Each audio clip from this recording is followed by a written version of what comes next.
네, 안녕하세요. 절세로 미래를 바꾸는 김연애 기사입니다. 네, 오늘은 이제 부가세 신고 기간이죠. 간이가세자의 부가세 신고 방법에 대해서 알아보는 시간을 가져보도록 할게요. 자, 홈택스 가보시면 일단 홈택스에 로그인을 해주셔야 되거든요. 그래서 부가세 신고 바로가기 서비스를 통해서 이제 아이디 패스워드로 로그인을 해보도록 하겠습니다. 자, 로그인을 하시게 되면 다음과 같이 이제 간이가세자라고 하는 화면으로 넘어가게 되고요. 여러분들은 여기에서 정기신고 버튼을 눌러주시면 되겠습니다. 자, 정기신고에서 이제 사업자 등록번호 옆에를 눌러주시면 혹은 사업자 번호를 그냥 키인하셔도 돼요. 키인하시고 확인 버튼을 눌러보도록 할게요. 확인 버튼을 누르고 나면 다음과 같이 이제 신고서가 조회가 됩니다. 그리고 나서 저장 후 다음 이동을 눌러주시겠습니다. 자, 그럼 다음과 같은 이제 업종 선택 입력이 있는데요. 뭐 그 밖에 서비스업에 해당되는지, 음식점인지, 뭐 소매업인지 이런 것들을 체크하고 저장 후 다음 이동 버튼을 눌러주시면 되겠습니다. 만약에 이제 실적이 없다라고 하게 되면 여러분들은 무실적 신고를 진행해 주시면 되겠죠. 일단은 저는 저장 후 다음 버튼을 눌러보도록 하겠습니다. 자, 그러면 이제 간이가세자 간편 신고를 진행해 주셔야 되는데요. 일단 매출이 있는 경우에 일단 21년 7월 1일 이후 과세분 명세에다가 입력을 해주셔야 되고요. 신용카드와 그다음 현금 영수증 그리고 기타 분을 여러분들이 입력해 주셔야 되는데 신용카드와 현금 영수증 매출이 있다면 신용카드 매출 전표 등 발행금액 집계표 작성하기 버튼을 눌러 주셔야 되겠습니다. 네, 작성하기 버튼을 눌러 주시면 다음과 같이 이제 신용카드와 매출 총액, 발행 내역 조회 버튼을 통해서 각각 매출 총액이 얼마가 조회가 되는지 확인을 하고 해당 금액을 입력을 해주셔야 돼요. 발행 내역 조회 버튼을 클릭해서 예를 들어 매출액이 1000만 원이 나왔다. 그다음 현금 영수증 총액이 100만 원이 나왔다라고 하게 되면 여러분들은 1000만 원과 100만 원을 입력을 해주시면 되겠습니다. 그리고 입력 완료 버튼을 누르시면 다시 화면이 앞으로 넘어가게 되겠죠. 자, 이 상태에서 만약에 내가 신용카드와 현금 영수증을 제외하고 순수하게 현금으로 받은 금액이 20만 원이 있었다라고 하게 되면 해당 금액을 키인으로 입력을 해주셔야 되겠죠. 이거는 이제 여러분들이 직접 알고 계실 거니까 신용카드 현금 영수증 이외의 매출이 얼마인지를 키인해서 입력을 해주시면 되겠어요. 자, 그 다음에 그렇게 되면 이제 매출세액이 이 매출액을 통해서 결정이 되고요. 그 다음에 이제 매입세액을 결정해 주셔야 되는데, 매입세금계산서 합계표를 작성해 주셔야 됩니다. 세금계산서를 받은 내역들을 확인하는 것이죠. 작성하기 버튼을 눌러보도록 하겠습니다. 자, 여기서 전자세금계산서 불러오기 버튼 있죠? 이 버튼을 눌러주시면 다음과 같이 전자세금계산서 우리가 매입 내역이 얼마인지가 조회가 되고요. 만약에 수기로 받은 세금계산서가 있다, 종이세금계산서가 있다라고 하게 되면 이 하단에 입력을 하시고 입력 완료 버튼을 눌러주시면 되겠습니다. 관련된 이제 수기세금계산서는 여기다 입력을 하고 입력 내역 추가 버튼을 눌러주시면 되겠고요.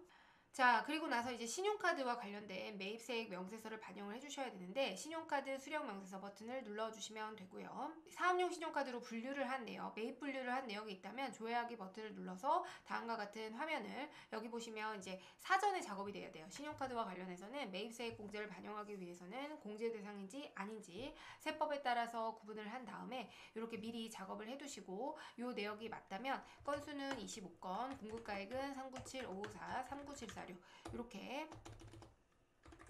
이렇게 해서 여기 공급가액과 세액이 불러져 오는 내용을 확인해서 입력을 해주시면 되겠습니다. 그리고 입력 완료 후 앞으로 넘어가 보도록 할게요. 자, 그런데 일단 우리가 신용카드 매출 전표, 현금 영수증 등의 발행 금액이 있으면 신용카드 현금 영수증에 대해서는 1.3% 공급대가 1.3%가 세액공제로 적용이 돼서 1100만 원에 1.3% 14만 3천 원이 자동으로 반영되는 것을 확인할 수 있어요. 그리고 여러분들 기억하실 게 만약에 간이가세자의 경우에는 매출액이 4,800만 원이 안 된다면 1년 동안의 매출액이 4,800이 안 되는 경우에는 납부세액 자체가 없어요. 그렇기 때문에 매입세금계산서 합계표만 반영하면 되는 것이지 굳이 신용카드 매출전표 수령 명세서를 분류해서 반영할 필요가 없는 겁니다. 매출액이 4,800이 안 되면 공급 대가 기준으로 그러면 부가세는 과세되지 않습니다. 아시겠죠? 그렇기 때문에 요 매입차별 세금계산서 합계표만 반영하고 넘어가셔도 돼요. 매출이 4,800이 안 되시는 분들은 자, 이렇게 해서 입력 완료 버튼을 누르고 저장 후 다음 이동 해보도록 하겠습니다. 자, 이렇게 되면 이제 부가세 신고서가 알아서 작성이 되죠. 우리가 처음에 이 업종을 고르라고 한 이유는 업종에 따라서 여기 옆에 보시면 부가율이 달라지게 됩니다. 나의 매출에 대해서 30% 그리고 세율을 곱한 금액이 부가세액으로 결정이 되고요. 매입세금 계산서와 신용카드 금액으로 반영된 공급 대가 금액이죠. 부가세를 포함한 신용카드 사용액, 세금 계산서 받은 금액 합계액을 0.5%를 곱해서 세액이 결정됩니다.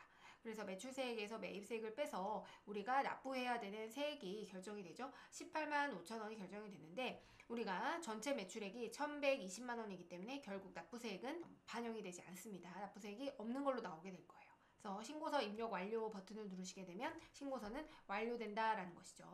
자, 그래서 여러분들이 이제 좀 기억하실 게 일단은 이제 매출세액을 고르실 때는 요 부가가치율을 어디에 선택하느냐에 따라 세액이 천차만별이 되는 거거든요. 그렇기 때문에 업종별로 요 이제 부가가치율을 잘 선택할 수 있도록 업종을 잘 고르는 게 중요하겠고, 그 다음에 이제 매입세금 계산서의 경우에는 여기 하단에 반영이 됩니다. 그리고 매출액이 4,800이 안 되면 신용카드 굳이 반영할 필요 없다.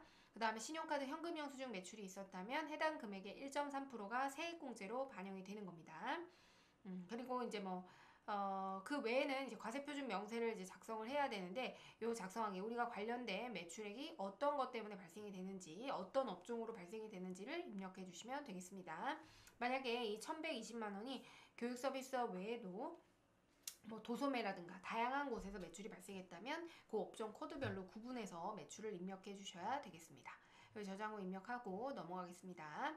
자, 이렇게 하고 신고서는 입력 완료를 해주시면 되겠어요. 아시겠죠? 이렇게 되면 아마 납부서는 나오지 않게 될 겁니다.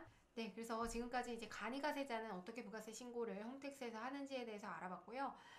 사실 이거 굉장히 간단한 것처럼 보이긴 하지만 세법에 따라서 일부 업종들은 좀 디테일하게 들어가는 부분이 있는데, 간이가세자는 보통 매출액이 적다 보니까 이 정도로만 신고서를 마감해도 큰 문제 없이 마무리되는 경우가 많아서 제가 한번 시연을 보여드렸고, 각각의 업종별로 이제 매출액이라든가 이런 것들 잡는 디테일한 방법들에 대해서는 여러분들이 각자 확인을 해서 잡아주셔야 됩니다. 여기는 이제 국세청에 조회되는 매출만 조회가 되는데, 구매 대행이라든지 아니면 여러 인터넷 매출처에서 매출이 발생하는 경우라든지 이런 경우에는 국세청에서 매출액이 정확하게 조회가 되지 않기 때문에 여러분들이 각각의 사이트별로 들어가셔서 매출액을 조회해서 총 매출을 산정하고 국세청에 반영을 해주셔야 됩니다. 아시겠죠? 네, 그래서 여러분들 이런 부분들을 좀 조심해서 신고서를 잘 작성하시고 기한 내에 꼭 신고를 하셨으면 좋겠습니다. 네, 그럼 오늘도 유용한 절세미니였습니다. 감사합니다. 안녕.